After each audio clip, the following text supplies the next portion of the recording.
Necessary conversations. Those of you who were present last year will recall that was the first in what may become a series of necessary conversations. There are many necessary conversations. We may not always name them as that or begin with that in mind, but we've decided that it's important to name this as last year's theme on aging, growing older together, conversations between adult children and their parents. Was a necessary and sometimes difficult conversation.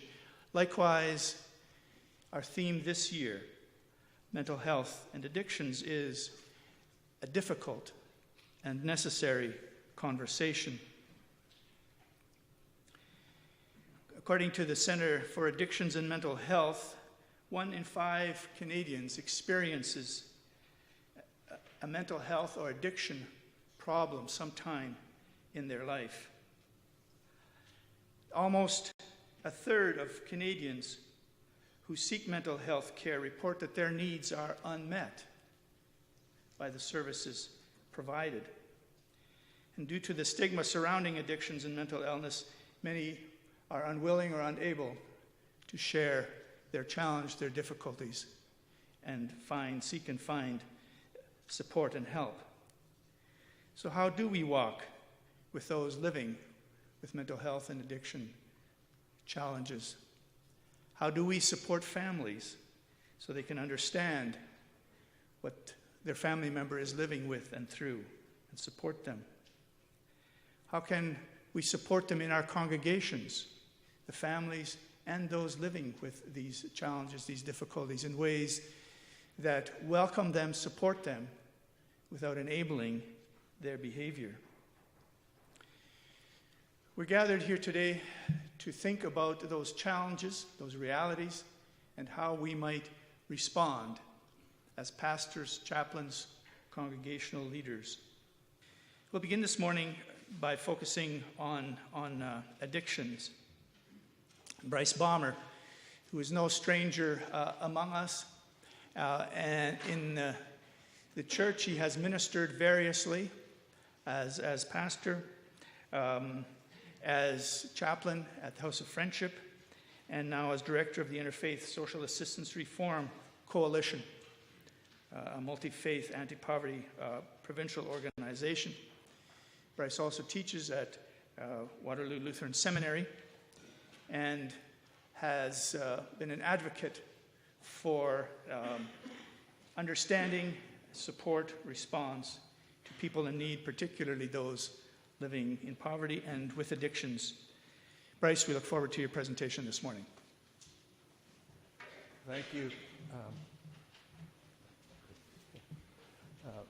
I'm going to stand down here so I can watch the PowerPoint because I forgot to bring my notes along today. So I'll be watching along with you. I come with the experience of pastor, chaplain, and I'm now full-time at Waterloo Lutheran Seminary. I left ISARC a while ago, so I'll have to get MCC back up to date with my resume. I'd like to look at some myths. Part of the struggle is, how do we even understand addiction? Are we, if we don't, addiction is so crazy in the media that we are afraid of it. And I want us to try to think how we understand addiction itself. So I have a bunch of myths up here that I want to go through. I want to then give you some time to talk to friends about that. I want to give you a definition of addiction and how you can tell if addiction's going on, and then some ideas about how we as a community begin to work with people who are addicted. None of us are, I should say, maybe a couple of you out there, but we're not therapists. Maybe some of you are AA members or Al-Anon members, but most of us are not in the counseling over maybe 1 or 2 times to walk alongside of people. So we need to push that away and look at what our role is as a church and minister around addiction. So I'll just give Al the thumbs up. So yes, the brain is affected by chemicals, but chemicals aren't necessarily what addiction is about. We have process addictions. So workaholic might affect a few Mennonites. Eating disorders might affect a few of the people in your congregation. There are many ways in which addictions are not just chemical. So you need to look at it, because the process for a work addiction, now that we've done brain study, the process for a work addiction is exactly the same as a process for a chemical addiction. We didn't used to know that. We didn't used to think that. And people thought that if they started working or having a chemical, or they got in touch with a chemical, all of a sudden they were into an addiction. And that's not true. Addiction takes a lot longer to develop. Second of all, we also know that many young adults, like when I'm up at the university, we're thinking of doing some sessions with the Dons and others. There's heavy drinking going on at the university. I wish it weren't, because, as I'll even say again later, our brains are not fully developed until we're 22 years old. So if you're heavily drinking in your late teens and early 20s, you are having a physiological effect on your body. But heavy drinking stops around, or heavy drug use often stops around 25 years old, because people get married, they have kids, they get a job, they have a career, they want to do something in the world. And all of a sudden, addiction isn't interesting anymore. Or the use of chemicals and the use of other kinds of things, maybe it's exercise, whatever they're doing, is not as interesting anymore. They have something else that's taken over their life. And finally, I was at First Mennonite for 6 months, 8 months, I think it was. And the young adults decided to have a square dance at Crestview School. And I get this call: Brice, do you realize that dancing leads to drinking? And that drinking starts to have an addiction? And do you realize what's going on with these young adults who were in their 20s that are now there? Well, I hate to tell you, but if anybody has any questions, dancing does not lead to drinking, and the first 2 sips of drinking do not lead to an addiction. Al? So one of the questions that we really struggle with is whether addiction is genetic. And I've come out on the other side saying it's not. But there's new evidence that says that people have a tendency, or can have a tendency, to a genetic tendency toward addiction. I think of addiction much more around the whole issue of abuse, trauma, tragedy, things that you just can't understand. We also know that people who are gay and lesbian have a double chance of becoming addicted. People who have mental health have a much higher percentage of becoming addicted. People who are adopted have a much higher chance of becoming addicted. Again, it goes back to dysfunctional families, to trauma, to tragedy, to other abuse of things that are going on. Something disconnects in the human being, and there's an angst created. So we still think there are some things. A friend of mine whom I've argued with a long time, and now I've lost the argument, said, Brice, I feel like there's something in me that when I start drinking, I just want to keep right on drinking. There's also been some real struggle in his family around drinking and around dysfunctional family patterns. But he said, I think it's more than that, Brice. And so we've agreed that we're both wrong and we're both right. So we formally separated mental health issues and addiction. In fact, there was a big argument in the province of Ontario about whether we should start working with people who are struggling with mental health or whether we should start working with people who are addiction. And they said, well, of the 2 stigmatized processes, probably mental health is easier for the population to take care of. So therefore, we're going to start with mental health. Today, we realize 60% of the people who are struggling with a mental health issue are struggling with an addiction. And 60% of the people, when you uncover the addiction, have a mental health issue. We used to say at the House of Friendship Addiction Recovery Program, if you have a mental health issue, go deal with that first and then come here. Now, that's not said anymore, because over and over we realize that addiction, when it's dealt with and people have a chance of long-term sobriety, all of a sudden ADHD or depression or bipolar or on and on and on, obsessive-compulsive disorders start to emerge. It's what they were covering over with the addiction. They had these really horrible feelings inside of themselves, when they used drugs and alcohol or some other process or a process addiction, they didn't have those feelings anymore for a period of time. And so therefore, this was a way of getting rid of the internal angst. Now we realize at the House of Friendship, you're not asked that question like you were before. And when you go to other places, we now have more doctors and psychotherapists and psychologists who are willing to deal with addiction and mental health at the same time. We used to have to take people down to St. Catherine's if we found that there was an addiction and a mental health issue, because that was where we had to go because there were very few people trained. We're now training people in both, and so we know that. The other thing around, and David maybe can talk more about it, but the other problem we have is psychotropic medications, which are for mental health issues, often don't work very well. We don't have as much science around that as we think we do. And they work for some people, but they don't work for others. And one person I said went in, and a friend of mine went in and talked to a psychiatrist and had a mental health issue, and the psychiatrist said, well, let's try this out for 3 months, and if that doesn't work, we'll try something else out for 3 months.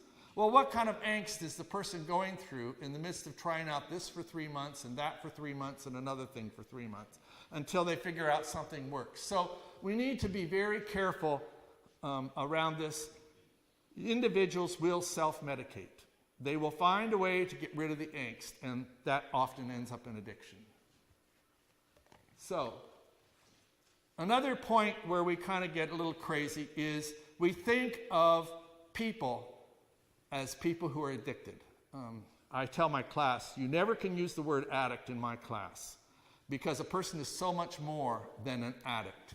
They may be a father, they may be loving, they may be all kinds of things. They're not just an addict. So you can't use that, and if you use it on your paper, remember, I'm going to go after you with this will not be acceptable. Anyway, but addiction occurs in an environment. It could be the family environment, it could be the work environment, it could be the environment on the street, it could be any kind of an environment. An addiction, yes, a person is struggling with some behavior patterns that become addictive. But there's all kinds of people around and all kinds of forces around that are encouraging the person in that addiction. It could be that you're, like, for example, this is addictive. We're always at work. I'll call it an attachment. But anyway, not a full addiction.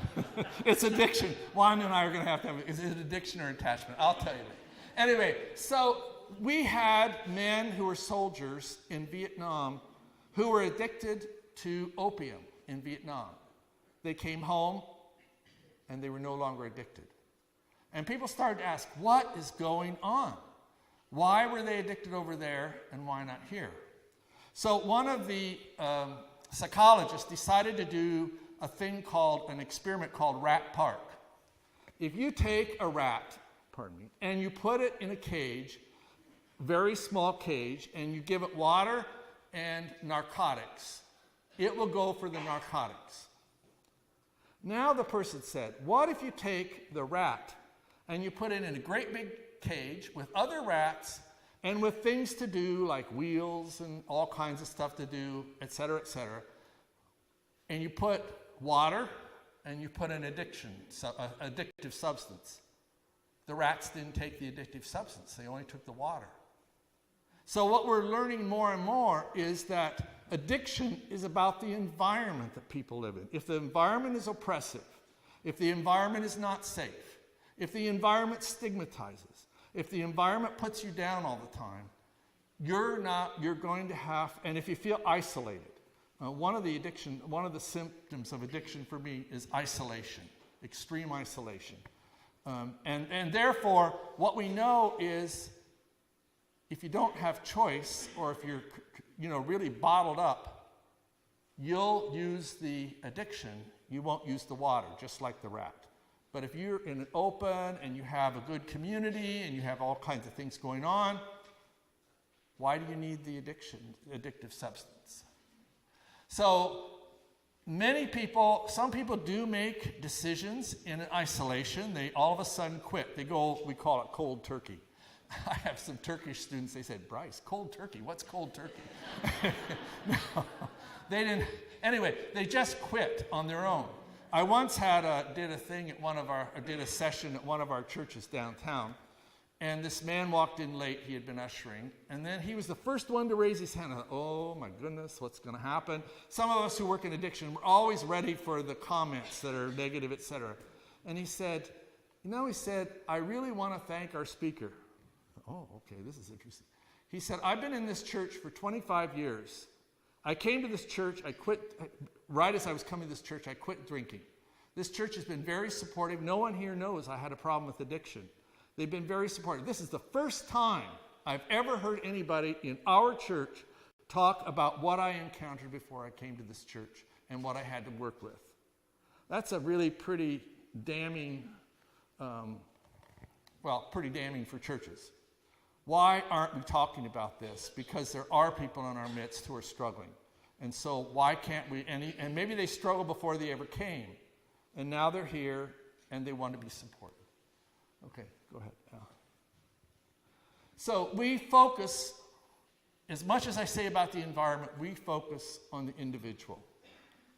The individual has issues. But what we know is that all the people around the individual also struggle. In our society, in our literature, we have what we call the person who's struggling with an addiction, the person who enables, often the spouse, and then we have the enabler helps this thing keep going, the addiction keep going. Then we have the family hero who proves to everybody in the whole world that this family has no problems. And so the person is probably a wonderful athlete, a scholar, head of the student council, whatever else. Many of these people actually make it to Bay Street. I used to tell my students that we probably could have as many people in this program from Bay Street as we do from those who are struggling with addiction downtown, and some of them have become homeless.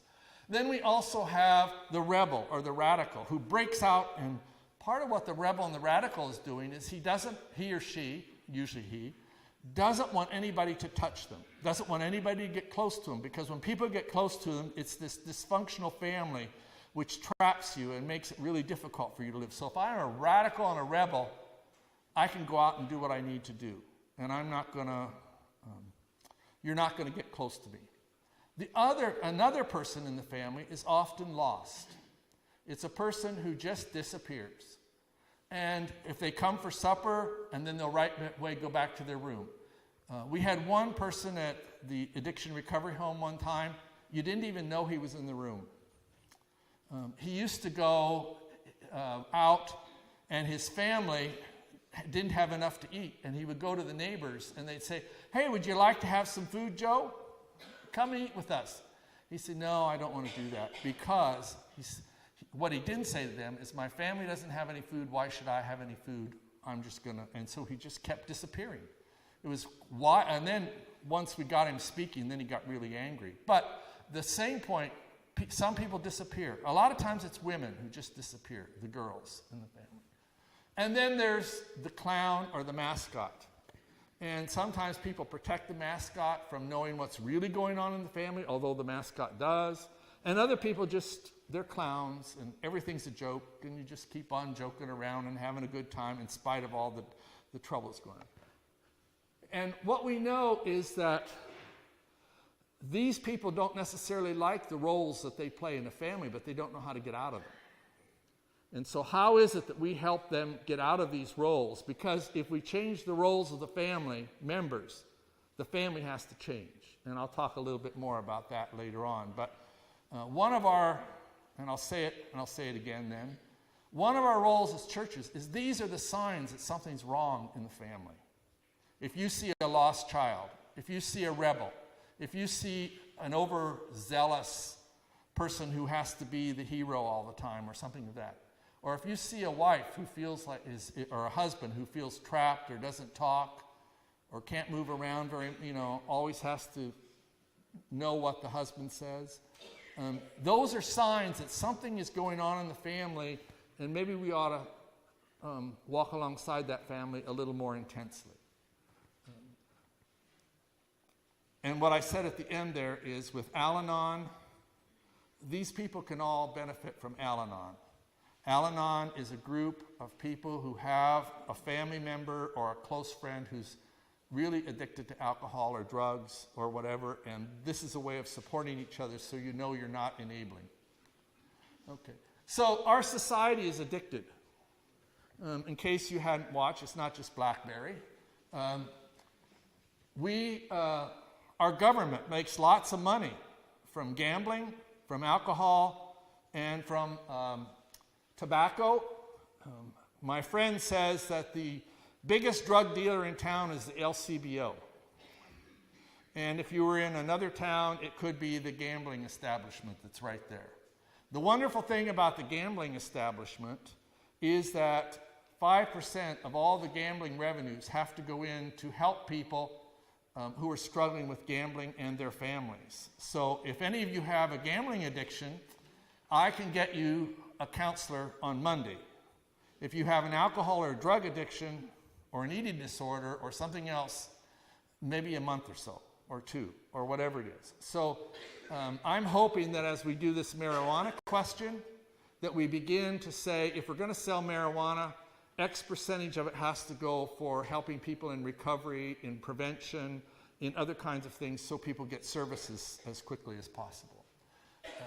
And as one of the former mayors of Waterloo said when we tried to get a gambling, they were going to put a gambling casino in Elmira, and many of us worked against it. He said there's a trough that goes right from that gambling establishment to Queen's Park. It doesn't help us. And if you know anything about gambling establishments, the people come in, they gamble, and they leave town. It produces no income for the area around it, other than they give a certain percentage to the town, like a couple $100,000. There is a war on drugs. You hear about it all the time. When we did the integrated drug strategy, 80% of all the money that's going for addiction services, etc., whether it's prevention, harm reduction, education, recovery, criminal justice. 80% goes for criminal justice. Why are we spending 80% of our money that we're using to work on addiction on criminal justice, meaning prisons? Our prisons are full. In fact, they're really asking questions down. Our prisons are full of people who've done nonviolent crimes around addiction. Why are they there?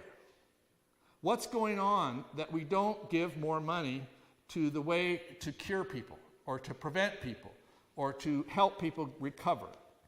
And why is it that we think of it as so criminally oriented? I was chair of the integrated drug strategy for Waterloo region, and we worked very, very hard on what are the alternatives we can do in the Waterloo region that would help us to actually work at the issues that are there, like homelessness and mental health and addiction, etc., rather than reverting to the criminal justice system. So we need to think about that. I hear somebody's addiction talking on. So the other thing I want to say is that we've had limited success with prevention. What we know, the one thing we know is that if you increase the prices, especially of cigarettes, which is where we've tested it out, we're going to have fewer people buying cigarettes because teens don't have enough money to buy cigarettes if they're higher priced. Then they go to the Aboriginal nations and buy some, but not teens, they don't have cars. But we know that all this lung cancer, pictures on and a lot of other stuff is really not working. So we're still in a quandary around how do we prevent. And unfortunately, we don't have enough money. One of the hardest areas in the whole integrated drug strategy was education prevention. The best thing we could do around prevention is to help families do better and not have abuse in families. That would be the best thing we could possibly do. Healthy families. Healthy families don't breed people who struggle with addiction very often. And what we've done is we've also moved away. We used to think total abstinence. Total abstinence is one strategy. We're now working with other strategies called harm reduction, and there's a lot of feedback around negative toward harm reduction. All I can say is harm reduction is what we need to be doing with many, many people. First of all, many people can't get into a total abstinence program. Second of all, what we've tried at the House of Friendship, which has been very good, is we had a program for women who had children from 0 to 6, harm reduction program. What happens is that the mother is more concerned about her baby and her children, and she has an overarching and deep and profound concern for her children and raising her kids and not having family and children's services intervene in her family. And that overarching concern changes the brainwave patterns so that she misses the brainwave patterns, or she puts at ease the brainwave patterns that cause her to drink or drug more, and she goes for her overarching concern. And if you don't push her, she's going to use less and less and less and less. And that's called harm reduction. We also, St. John's Kitchen is harm reduction. We feed people so they don't have nutritional deficits. Needles, when we distribute needles, that's harm reduction so people don't get AIDS or HIV, diseases of various sorts. We are doing a lot of stuff. It's not popular. A lot of people don't like it. But we don't need a person to struggle with an addiction and then put AIDS on top of it, or put Hep C on top of it, or other kind of things on top of venereal disease on top of it. So we're trying to figure with harm reduction, how do we keep the person as well as possible, even though at this point they're not ready to make decisions around the addiction. So watch the papers. You're going to find a lot of negative stuff. In fact, the first 3 years we did harm reduction in the area, we had to make sure no media ever got close to us, because the police wanted to be a part of harm reduction, but if the media got there, the police would have to opt out of it. So we were very careful to make sure that the YWCA, House of Friendship, the Working Center, all the agencies around town could really work on a harm reduction model, because we knew it worked. So first of all, addiction affects all classes. I have my class read Gabor Mate, but it talks about the East End of Vancouver. Well, it's people, I read through it and I knew, we don't have it as bad in Kitchener, but it looked like the scenes I had from House of Friendship, downtown, and the hostel. But I also have my students read Thirst by James Nelson, who's a very, very prominent theologian who's done some unbelievable major work in theology, all the time addicted while he was doing it. And finally, his boss, or his principal dean, president, said, Dr. Nelson, you're either going to leave the seminary or you're going to get sober and stay sober. And so he went through the process of becoming sober, and in the process then wrote a book called Thirst. And as right before that had happened, I realized that the professor of pastoral care at the seminary where I graduated had also had the same problem. He was addicted to alcohol all during the time I was at seminary, and as I was learning, I didn't realize how, what he was doing. He hid it very well. But eventually it caught up with him, and then the president said, okay, either you continue teaching sober or you clean up. And he also has done a lot of work to do this. One of the things we need is to say is humans are created good. Humans are created in a wonderful way. There's a core of the human being that's absolutely rich and beautiful and wonderful. But when the human being has been through abuse or trauma or tragedy or some other kind of stuff, dysfunctional families, etc., the human being has to protect itself. And part of the protection of the self, we all have to protect ourselves to a certain extent, but with people who've gone through a lot of trauma, the protection is even more profound. Even developing personas that are different than who the person is. And what we're finding is, but we have to believe that the core of the human being is good. It's beautiful. It can be restored. you have hope. You can open yourself to what's good in the world. So I've given you some openings about what addiction is and some of the stigma. So what I'd like you to do is to stand up, because you probably sat long enough now. Sitting all the time is an attachment problem. Anyway, so they tell us we should be standing up. So stand up and turn to 3 or 4 people, 2 or 3 or 4 people around you. And what did you hear that you felt uncomfortable with? What did you hear that was new? What did you hear that you affirmed? What did you hear that was surprising to you? So stand up and turn around with each other. We'll take about maybe 10 minutes. Maybe 8.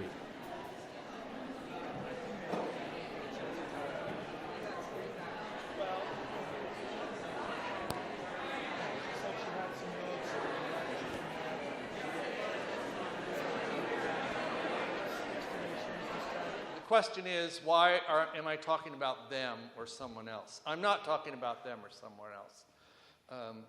Most ministers and social workers enter the field because they have problems in their family of origin that have not been resolved. So we're not...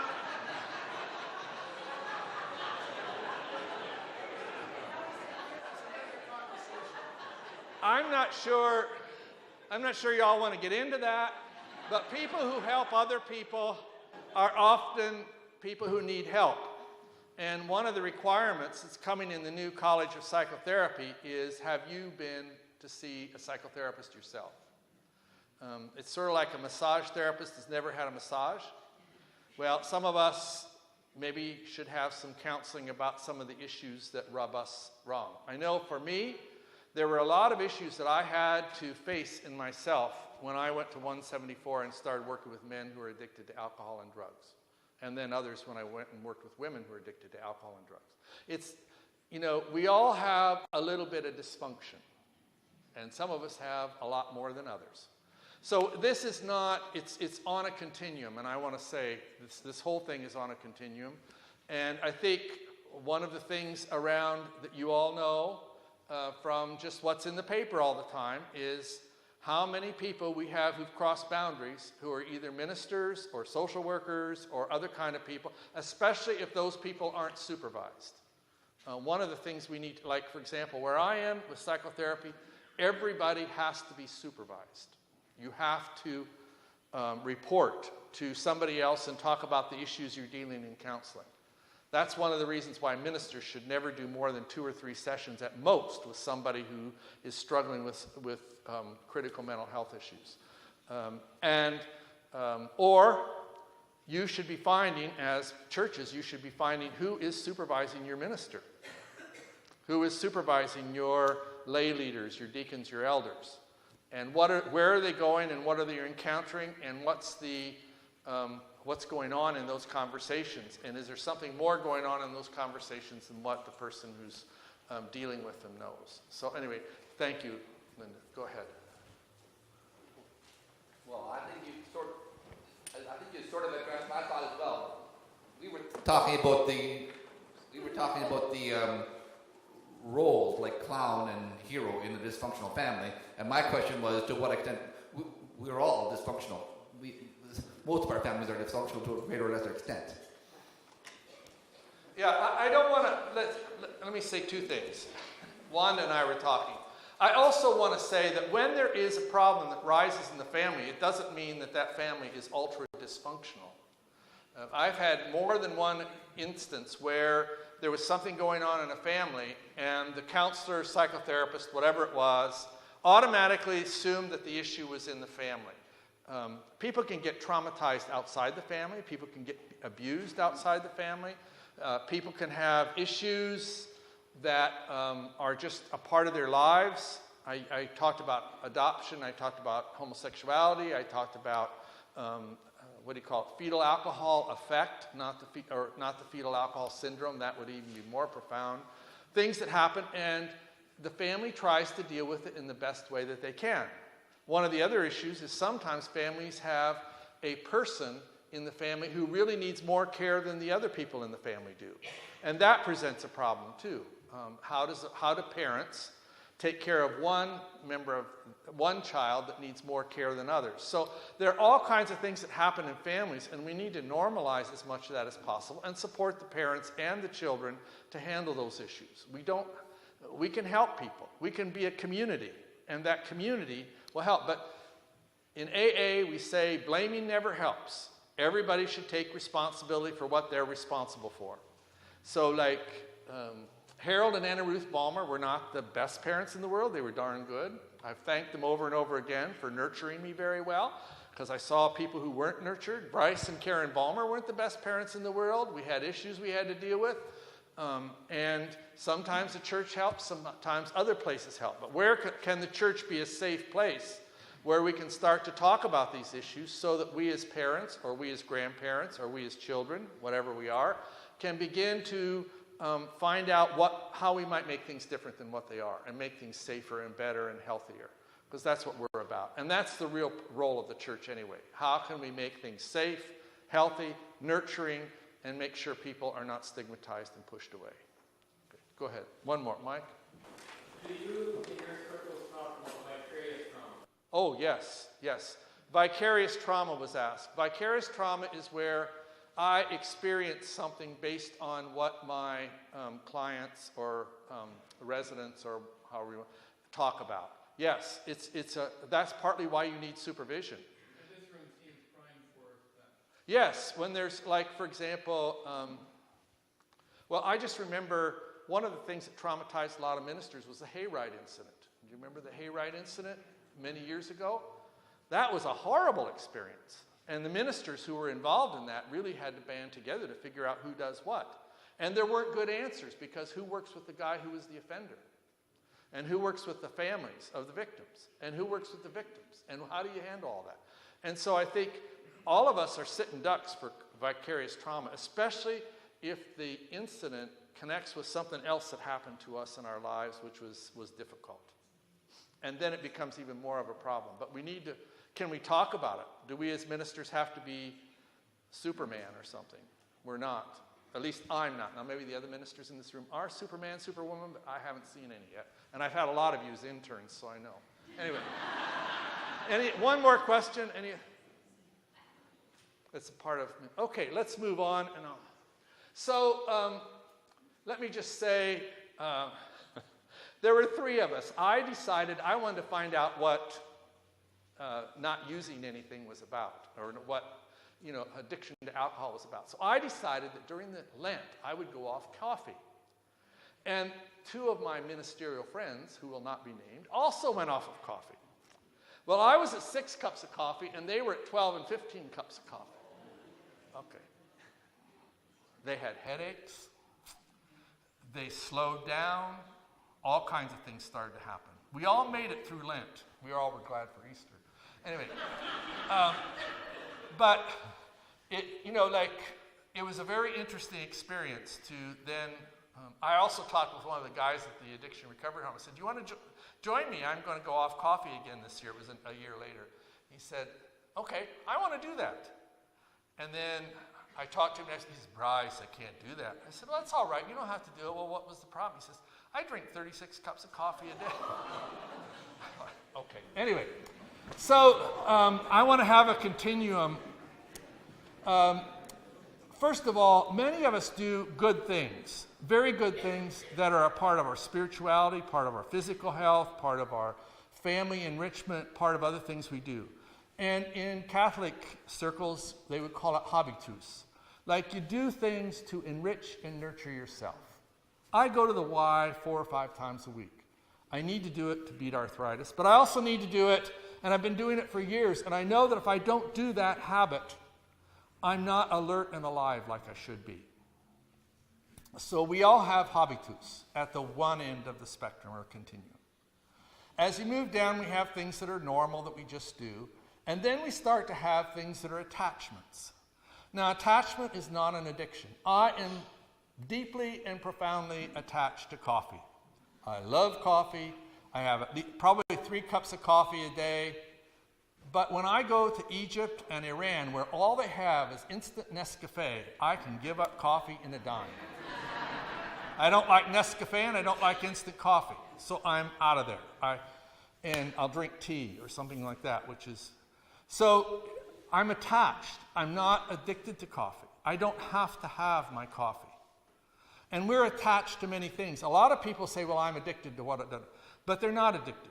They're attached. And we need to watch our attachments. Why are we attached? Because we need to, freedom in God, freedom in the world, freedom for love means that we don't have a lot of attachments that hold us back from other people. That would be Gerald May with Addiction and Grace. And addiction starts to be where I plan my day based on what I need that day to live forward and to handle my addiction. So I may have to figure out how I'm going to get the money for the day, how I'm going to get the system, what I need for the day in terms of if it's a chemical. I need to figure out how I'm going to tell my wife that I'm working 12 hours today and that I won't be home till later. I need to figure out whatever it is that I'm doing. I plan my day around what I think I need. That's called an addiction. And what an addiction does is it takes away my freedom. I don't have the freedom to reach out to other people. I don't have the freedom to change. I don't have the freedom to love imperfectly. I don't have the ability to even receive love. And I isolate. Because what's more important to me than any of you is my addiction. That's what's the most important thing to me. So, I would be the first one down. Coffee and nicotine are a little different as are eating disorders around the addiction question. You need to explore those further. I'm not going to do it today. But most of the time, I plan my day around this. And if I were smoking cigarettes, yes. In fact, I really have to plan now to smoke cigarettes because I have to plan when I'm going to have it before I get to work. They probably don't allow me to do it at work. They don't want me to do it in the car anymore, especially if I have kids along. And I can't do it except I get at least 100 feet, it's about 100 feet from the door of whatever institution I'm working from. And then I have to, anyway, it's becoming more and more difficult to have a caffeine addiction. I really have to plan how I'm going to handle this. And that's the same way with drinking. It's the same way with a lot of other things. And, but why do I do it? I do it because I have emotional angst. There's a pain inside of myself, and I want to get rid of that pain. There's an emotional pain. And many of the men that I worked with, as well as the women, would say to me, Brice, when I was 12 or 14 years old, I got drunk and I realized I didn't have that pain. And it was so wonderful not to have that feeling I'm no good, not to have that understanding that I'm inadequate, not to have a feeling of fear, not to have a lot of other stuff that I really struggle with inside myself. So an addiction is answering a question of pain that's deep inside of me. Want to go to the next one? So Addiction and Grace, if any of you, this is a great book, Addiction and Grace. Gerald May is both a psychiatrist and a spiritual director with Shalem Institute. He just passed away over, I think, this last year or two. Anyway, he says there are 5 things that we need to look at around addiction. The first one is tolerance. If what's happening to you or to other people around you, I used you, okay, is that you need to use the substance or the process more and more and more and more to get the benefit that you need, we're starting to look at an addictive process. So initially, I might be all right with a glass of wine at the end of supper. And then I need 2 glasses of wine at the end of the supper just to get the same buzz or to get rid of it. And then I need wine at lunch and at supper. It probably is and then I start to need hard liquor. And then I start to need, and it just keeps getting more and more and more. So tolerance, we think of tolerance in a different way, but tolerance in addiction studies means I need more and more, and my body will tolerate something, but to get the effect that I need to increase what I'm using. The second is withdrawal. So my friends were closer to withdrawal than I was around the coffee because of their headaches and other sorts of things. But withdrawal is an actual physical, mental, emotional experience in your body because you don't use the process or the substance. So if I can't do that, if I can't use that substance or process, can't move it, I actually can get physically sick, physically upset. And that's another sign to know that the process is heading toward an addiction that's going on. And then self-deception. I invent ways to understand what I'm doing that de-escalate what's really going on in myself. I deceive myself. I want to keep up doing what I'm doing. So I play it down. I turn it around. I make it different. I'm not going to tell you what's really going on. Partly I don't believe you're going to understand what's happening to me, or partly I don't believe you're going to accept me. But the other part of it is I'm also deceiving myself. It isn't just you I'm deceiving myself. And then there's a loss of willpower. Like Nancy Reagan, I'm sorry, just say no doesn't work. We know that in addiction, white-knuckling it doesn't help. You can't white-knuckle your way out of an addiction. There are too many forces coming at you. Today they were talking in the second page of the Globe and Mail about quitting during January, not drinking anything during January, and thinking that would be, some people are doing it.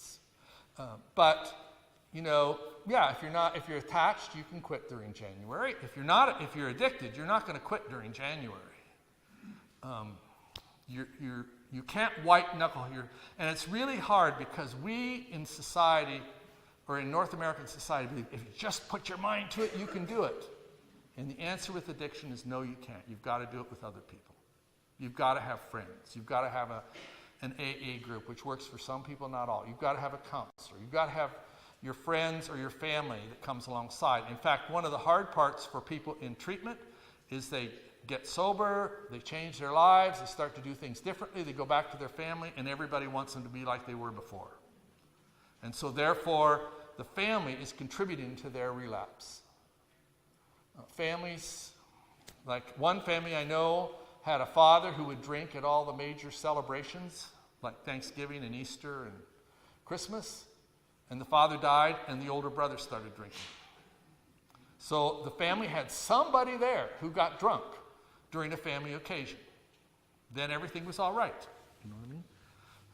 But it's all about the family. It's not about necessarily totally about the individuals. The brother had some drinking problems, but anyway. And there's a distortion of attention. Like, it takes away my freedom to really pay attention to you. I want to know how you're going to help me do what I need to do. I can't pay attention to you. I can't pay attention to the task I need. I'm unable to love freely. I always ask the guys 4 questions. If you can answer these 4 questions, I said, it tells you where you are spiritually. I said, can you love yourself? No. Can you give and receive love from others without manipulating? Nope. Do you feel like there's a place for you in the world, and if you walk in the world or walk on the park or go by the lake, you belong there? There's a place for you in the world. They all went by the Waterloo Park there with that lake. It's a pond. I don't know what it is. And then, do you feel like there's a power greater than ourselves that accepts you? And that you can accept love and also give love to? No. So I asked them 6 months later. They said, Brice, I'm starting to make progress. And when they brought the baby ducks to the backyard of the addiction recovery home trying to take care of baby ducks, I knew they had found a place in the world. I knew they found some things that were really significant to them. But they said, we have a hard time with all 4 of those questions. Hopefully most of you don't have a hard time with those 4 questions. But those are really profound questions to ask in terms of spiritual maturity. Love yourself, give and receive love from others without manipulation. Find that there's a place for you in the world. And finally, that there's a relationship where a higher power cares about you and you care about that higher power and accept some guidance from that higher power. Okay. All right, so remember that addiction is in the midst of families and systems, not just one person with a problem. Who wants to change the system? I talked about the mobile. My sense is that for most of us, who we have to work with are the people around the person who's addicted. And we really have to work with them well because they're going to get the whole system is going to be after them to get the system back to where it was before. So we need Everybody knows what it means to live in a system where somebody's addicted, but they don't know how to live in a system where they aren't. And there's don't tell, don't question. There's all these don't communicate. And now somebody's starting to say what's really going on. How do we as a church support the person who doesn't want to live in that kind of a situation anymore? That's one of our questions. Go ahead. So you need to learn how to listen, and you need to learn how to talk. And I spend almost a whole semester on this. Motivational interviewing says you work on change language, not status language. So if I say, I say, I'm working at the seminary, I'm enjoying my job. That is status language. If I say, I'm working at the seminary, and sometimes I'm feeling a little more tired than I used to feel. Oh, Brice, you feel tired. Where's that tired coming from? Motivational interviewing starts to get to our ambiguity. We need to talk to people about their ambiguity. Not that we're prescribing, not that we're directing, but where's the ambiguity? How do we speak to that? In stages of change, we have 5 different places. Some people are pre-contemplative. They don't want to change. So we can't talk to them as if they're ready to change. We have to see where they're feeling uncomfortable with what's going on right now and talk to them about that, but not prescribe where they should go or what they should do. Just be kind, gentle, ask questions where they have ambiguity. Once they become contemplative, then we want to push that a little further. And then once they're ready to prepare, then we're going to push that even further. They're going to push it further. No one is going to change unless they want to change. I can decide who should change, how they should change, when they should change, where they should change. I can know their whole psychological history and know exactly how this person would have a good life. And if they don't want to, it's not going to happen. So my role as a counselor is to help the person figure out where he or she wants to go. Not where I think they should go or want to go or what would be psychologically, spiritually healthy for them. And that's a hard lesson because we've mostly been told what we should do, where we should go, how we should be. And we can't do that anymore. We've got to figure out how we talk to people. I'm thinking of one-on-one and in conversation about where do you go from here? What's your ambiguity? What do you think should happen? Okay. So anyway, we have to listen carefully, and we have to speak differently than what we spoke before. Okay. So what's the role of the church? First of all, the role of the church is to support AA, NA, celebrate recovery, and learn more about those spiritualities. There's a lot of good stuff there. Not everybody likes AA, but I think we need to learn more about it. It certainly has helped me, and I think it'd be good. Do we allow our churches to be used by AA or NA, or Celebrate Recovery or Al-Anon? Second, we need to listen carefully to people. We need to break the stigma and the stereotypes we have. And we have to listen for what people say. If somebody comes up to me and says, I'm a friend of Bill W., I know they go to AA. But there are other signals that people will give you to tell you who they are, and we need to learn to know what those are. There would be many of those. Okay. And I think what we need to do is to, as churches, how are children reacting? What are children doing? How are children involved in it? What are the children saying? How do we understand children? Can the wife attend is the wife free? Do kids ever get invited back to the house where this family is? Al, I'm going speeding along. So, and then finally, check your metaphor for addiction. The metaphor we've used in church for a long time is addiction is sin. We need to get off that one. Same question you were asking. Addiction is the inability to be free to love, the feeling of isolation, the feeling of not being able to handle the trauma that happened to us in the past. And I was interested when Henry had the songs he had and the scripture he had. The songs and the scripture he had were about God is love, God is merciful, God forgives, God is kind, God is generous. That's not the message people struggling with addiction will have. God is a punisher, and God is going to strike you with a bolt of lightning, and unfortunately, he hasn't struck you yet, and it's always he. But the question of it is God is the judge from the outside. And how do we, in our own language, start to turn that around so maybe God is not so transcendent and God is more immanent? That's a very important part of what we do. And finally, does the person feel safe talking to you? Is the church a safe place to talk? Al?